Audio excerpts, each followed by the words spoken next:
Hello and welcome to our March edition of Virtual Vines. We're here at Old York Cellars Winery again. I am Laurin, Dorman, the sommelier here, and I'm here with Scott Gares, our winemaker. And we are here to talk about two new wines that we have coming out. Our 2012 oaked Chardonnay, and that'll be important because we do have at the winery here two Chardonnays. We have an unoaked version, and then this is our oaked version, and our 2013 Merlot. So we're very excited about both of these wines, and also we have a new element that we're going to be sort of having this year, all year at the winery, which is really exciting. Once a month, we're going to be featuring Cabot cheese. Cabot Creamery is a cooperative of 1,200 dairy farmers located throughout New York and New England.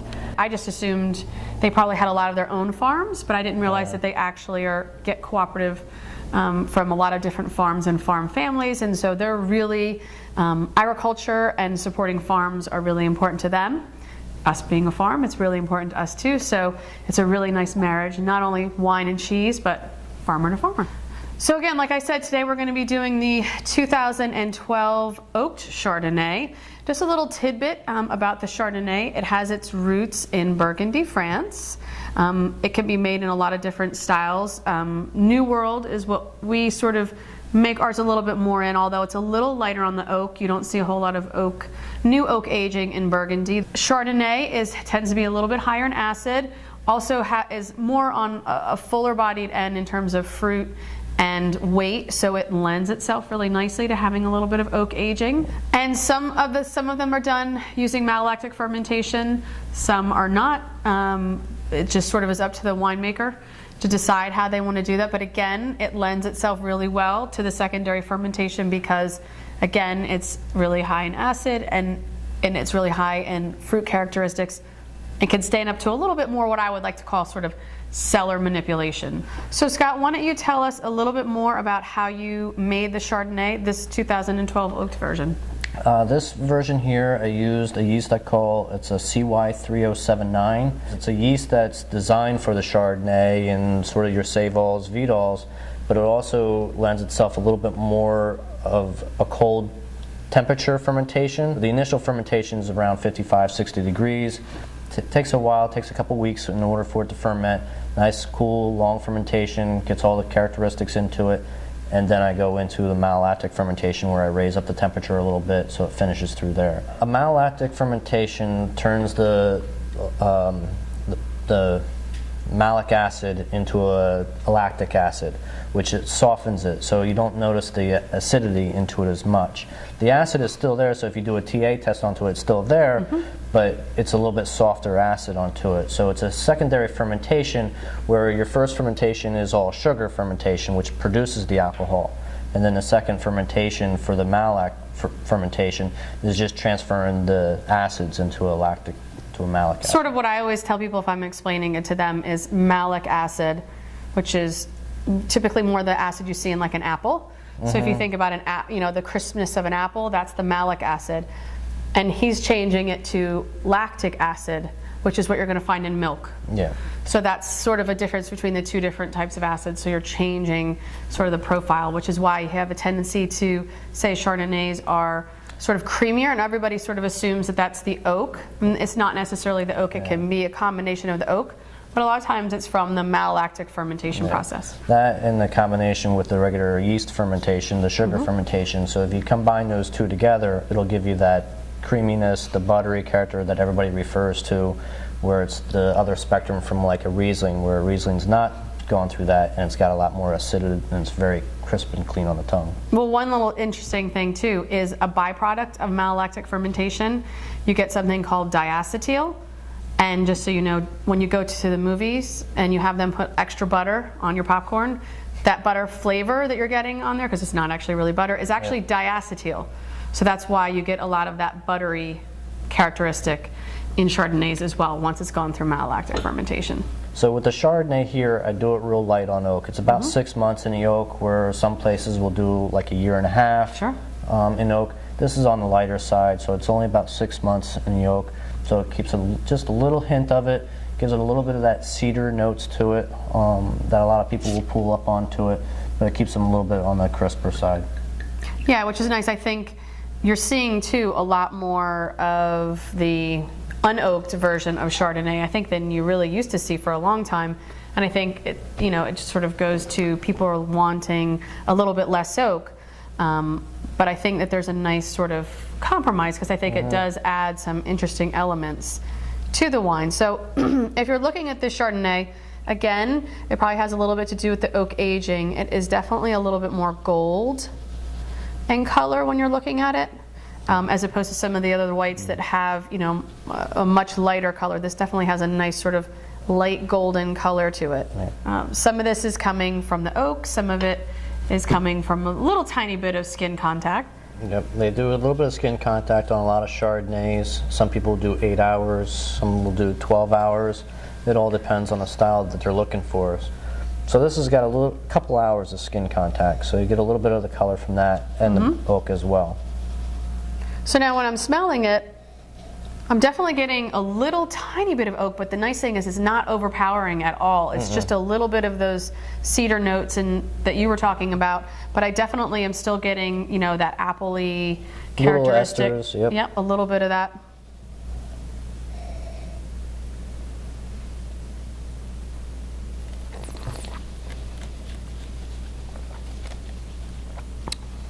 Perfect on the palate. I definitely get a little bit. Finish is nice and clean from the acid, but you definitely get the fruit sort of following you through their tasting. A little tiny bit of oak, but nothing overpowering, making it really, really versatile for foods. This would stand up to a lot more dishes than maybe like a Sauvignon Blanc or a Riesling or something like that, because it does have a little bit more body, a little bit more weight. Yeah, something they have seasoned up a little bit. Even if you're doing something maybe blackened, it's going to be able to stand up to it. Something's got a little bit more acids to it. This would stand up really well to a nice, rich, creamy sort of dish, whether it's on a meat or it's just on a pasta. Today, with the cheeses, we're trying it with a mild cheddar. This would be really great. Monterey Jack, also from Cabot, would be great. A young Asiago, a Gouda, something like that. A Brie has a nice bit of acid, so a Brie would be really nice with it. Something's going to be a little bit more creamier. Again, this does have has a lot of crisp acidity to it, which is nice. So it's going to stand up nicely to the fat in the cheese.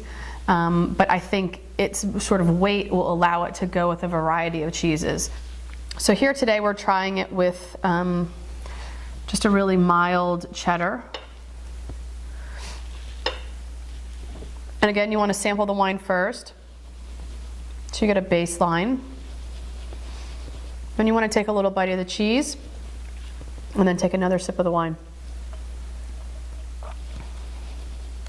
And one of the things you're going to notice is the second time you taste the wine, you get much less of the acidity. Yeah. Not in a bad way, no, but it definitely does soften it, and that's from the fat in the cheese. Sort of the fat kind of counteracts the acid. So if you have a really crisp wine, you're going to want it with a little bit fattier cheese. But I think this is perfect because this isn't a super fatty cheese, and this isn't a super acidic wine. Yes, definitely. So next, going sort of keeping with that, we're going to try our new 2013 Merlot. And interestingly, Merlot has its sort of history in France as well. This one is more from Bordeaux. It's usually blended with other wines, Cabernet Sauvignon, Malbec, Petit Verdot. It gains its home from the right bank of Bordeaux, and some of the most popular are Saint-Emilion, Pomerol. Those are some of the most famous Merlots in the world. But it is grown all over, and while it has a lot of its traditional characteristics, it will change sort of depending on where you are. And in the warmer climates, it's going to have more sort of dark red fruit characteristics. And in your cooler climates, it's going to have more like red fruit characteristics, cherries and things like that. But here, we're sort of, I don't know, we're kind of like not quite cool, not quite warm. We're sort of in the middle, so we pull up a little of all the characteristics and a little bit of both notes onto it. So we're going to pull up a little bit of those, cedar, the ripe fruit. With this Merlot, what I do is I use a combination of two different yeasts. I use a pasture red, which is designed for like Cabernets and that sort of family in there, where it's going to give you a little bit more complex characteristics to it. And I also blend in another yeast called a D254. And the D254 gives it a little bit more of the cedar notes, the ripe fruit, gives it a little bit more of that fruit forward sort of characteristic to it that Merlot sort of want. And it's about 15.5% in alcohol. The pH was just a little on the higher side. It's about 4.1, so it gives it that softness characteristic to it. Which people like in Merlot. Yeah, which people like in the Merlots, where if something is real low in the pH, it's like your whites, it's a little bit more acidic, a little bit more in the front of the palate. Where the reds are a little bit softer in the acid, the pH is a little higher, it's a little bit more in the back of the palate. So it's going to come out a little bit softer. It's got some oak onto it. This is spent about 8-9 months in the oak, so it's going to have a little bit more oak onto it, a little bit more forward on that. So it's going to be a little bit heavier, fuller bodied style red. And this one here, compared to where the Chardonnay was about 55-60 degrees fermentation. The reds, because I want to extract a little bit more color, I raised the temperature up on these a little bit because all the tanks in here are all jacketed, so I can control the temperature of the fermentations. This is around 70-75 degrees during fermentation. That way then when it goes right into malolactic, I already have the heat there and I can run that through a malolactic fermentation too. So both of these ran through a malolactic fermentation. Right, and again, because in a red, you're not going to want sort of those appley, very sharp acids. You're going to want a softer, you want a little bit more soft rounder characteristic. You want what we call a full flavor. So you want the flavor from the beginning all the way until it finishes on your palate. It's more of a full flavored style of red. So we're going to pour this now, just to sort of see, and this is like such an amazing color going into the glass. This is a beautiful garnet color. I mean, that's just spot on. It's got color all the way to the edge, which lets you know that it's a nice young wine, vibrant, it's clear and bright. Typically, if the wine has a little tiny bit of age, you might see it sort of darken and get a little bit sort of a brown around the edge. And that's just from sort of the natural aging oxidation process. But this, it's just like garnet right to the edge. So you can obviously tell that this is a nice, young, vibrant wine. So on the nose, I'm definitely getting some red fruits, some darker red fruits, maybe a dark cherry. I'm getting a little bit of sort of that tobacco, a little bit of cedar notes to it. A little bit.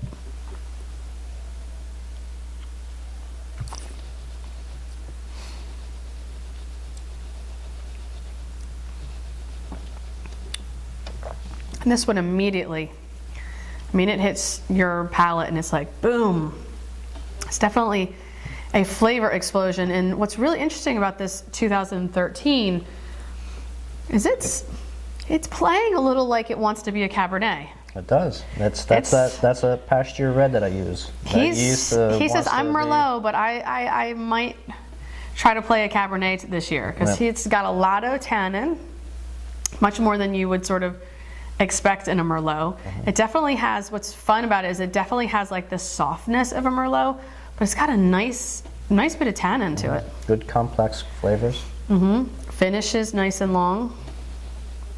So it's not your typical dainty Merlot. No. If you're looking for a light style Merlot, this is not it. But that's, I think, kind of a big Merlot, and it's very, fruit forward. Good characteristics. So this one, again, we were sort of talking about cheese pairings. This one you're going to want to pair with something, a harder type cheese. So today we're going to be trying it with Cabot's sharp cheddar. Again, we're not going too sharp. Because we think, it's still a Merlot. It still needs to have something a little bit softer. So we had tried the wine first, and now we're going to try a little bit of the cheese with it.